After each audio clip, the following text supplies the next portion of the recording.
America ने 2 जनवरी को दक्षिण अमेरिका के देश वेनेजुएला पर सीधा हमला बोल दिया है। बताया गया है कि यह भीषण हमले वेनेजुएला की राजधानी कराकस पर किए गए हैं। सोशल मीडिया पर इस घटना के कई वीडियो तेजी से वायरल हो रहे हैं, जिनमें कराकस में कई जगहों पर धमाके होते हैं और इसके बाद आसमान में उठते आग के गुब्बारों को साफ देखा जा सकता है। इस बड़ी सैन्य कार्रवाई की पुष्टि खुद अमेरिकी राष्ट्रपति डोनाल्ड ट्रंप ने की है। ट्रंप ने बताया कि अमेरिकी हमलों के दौरान वेनेजुएला के राष्ट्रपति निकोलस मदुरो और उनकी पत्नी को पकड़ लिया गया है और उन्हें देश से बाहर ले जाया गया है। ऐसे में यह जानना बेहद अहम है कि आखिर अमेरिका और वेनेजुएला के बीच हाल ही में ऐसा क्या हुआ है। दोनों देशों के बीच वर्षों पुराना विवाद किस वजह से है और अमेरिकी राष्ट्रपति डोनाल्ड ट्रंप जो लगातार दुनिया में शांति लाने के दावों के साथ अपने लिए नोबेल की मांग करते रहे हैं, वे वेनेजुएला को निशाना क्यों बना रहे हैं। वॉशिंगटन और कराकस विवाद में पर्दे के पीछे की कहानी क्या है, आइए विस्तार से जानते हैं। नमस्कार, मेरा नाम है संध्या और आप देख रहे हैं अमर उजाला। अमेरिका और वेनेजुएला के बीच विवाद वर्षों पुराना है, जो बीते कुछ सालों में जबरदस्त रूप से उभरा है। ताजा विवाद की शुरुआत दिसंबर 2025 से हुई, जब ट्रंप ने वेनेजुएला को धमकाना शुरू किया और प्रतिबंधों के साथ उसकी नावों पर हमले बोले। अमेरिकी बलों ने अब तक पूर्वी प्रशांत महासागर में स्थित कैरिबियन में वेनेजुएला की 2 दर्जन से ज्यादा नावों पर हमला बोला है। इन हमलों में 100 से अधिक लोगों के मारे जाने की खबरें हैं। अमेरिका का दावा है कि जिन नावों को निशाना बनाया गया, उनमें मादक पदार्थों की तस्करी की जा रही थी। दूसरी तरफ वेनेजुएला ने कहा कि अमेरिका के पास इन दावों से जुड़े कोई सबूत नहीं है। वेनेजुएला ने इस मुद्दे को संयुक्त राष्ट्र यानी यूएन में भी उठाया है, क्योंकि अमेरिका ने अब तक नावों में मादक पदार्थ होने का कोई प्रमाण नहीं दिया है। तनाव यही नहीं रुका। अमेरिकी रक्षा मंत्रालय पेंटागन ने अक्टूबर में अमेरिकी नौसेना के सबसे खतरनाक और आधुनिक युद्ध पोतों में से एक यूएस गेराल्ड आर फोर्ड को कैरिबियाई सागर में तैनात कर दिया।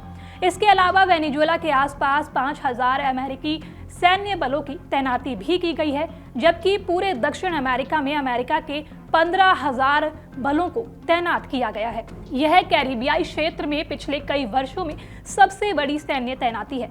अमेरिकी बलों ने कैरिबियाई क्षेत्र में वेनेजुएला के तेल टैंकरों की जब्ती भी जारी रखी है।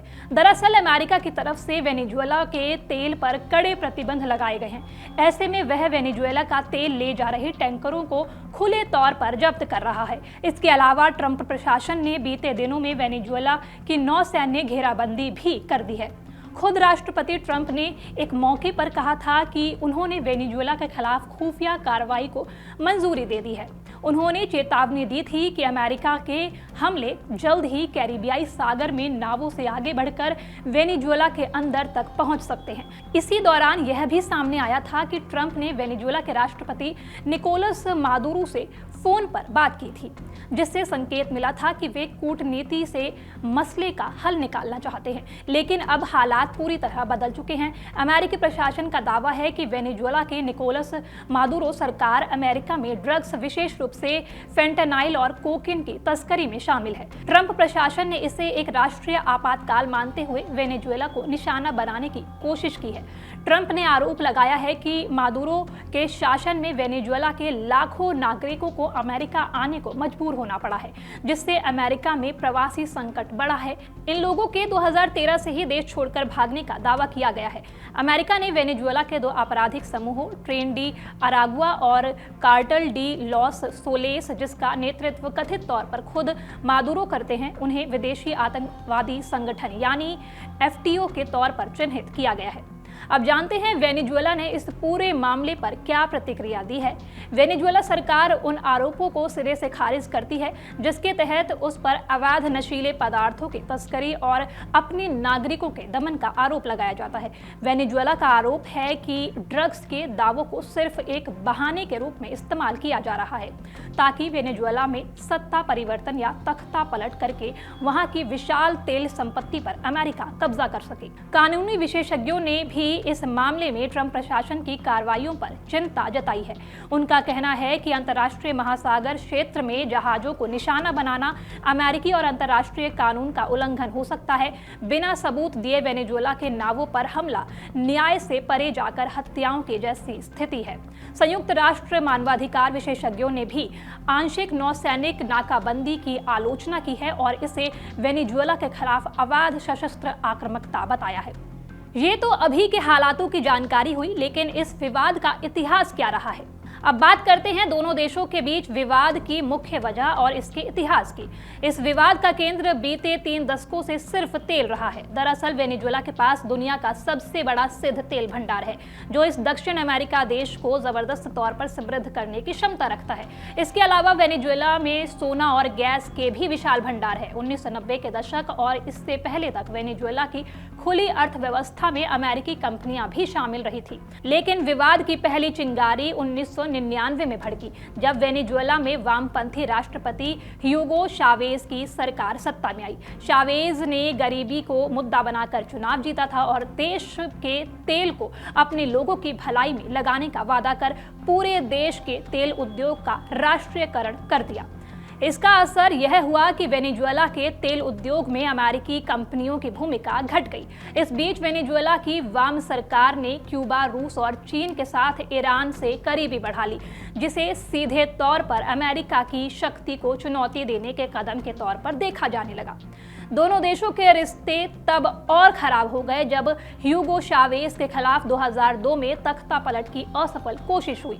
वेनेजुएला सरकार ने इसके पीछे तब अमेरिका को जिम्मेदार ठहराया था। इसके बाद से दोनों देशों की दूरियां लगातार बढ़ती चली गई। 2013 में ह्यूगो चावेज की मौत के बाद निकोलस मादुरो वेनेजुएला के राष्ट्रपति बने। तब से लेकर अब तक वेनेजुएला की विदेश नीति अमेरिका के प्रति वैसी ही बनी हुई है।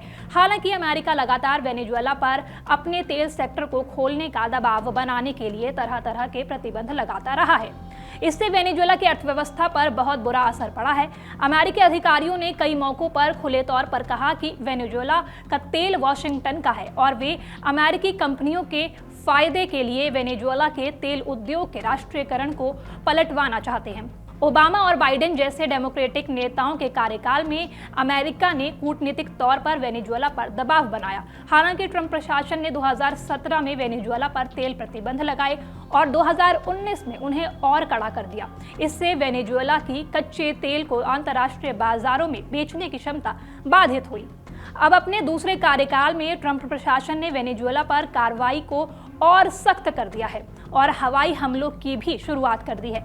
वेनेजुएला दक्षिण अमेरिका में स्थित है, जो कि अमेरिका के काफी करीब है। इस देश के पास दुनिया का सबसे बड़ा तेल भंडार है, जिसे 303 अरब बैरल से भी ज्यादा आंका जाता है।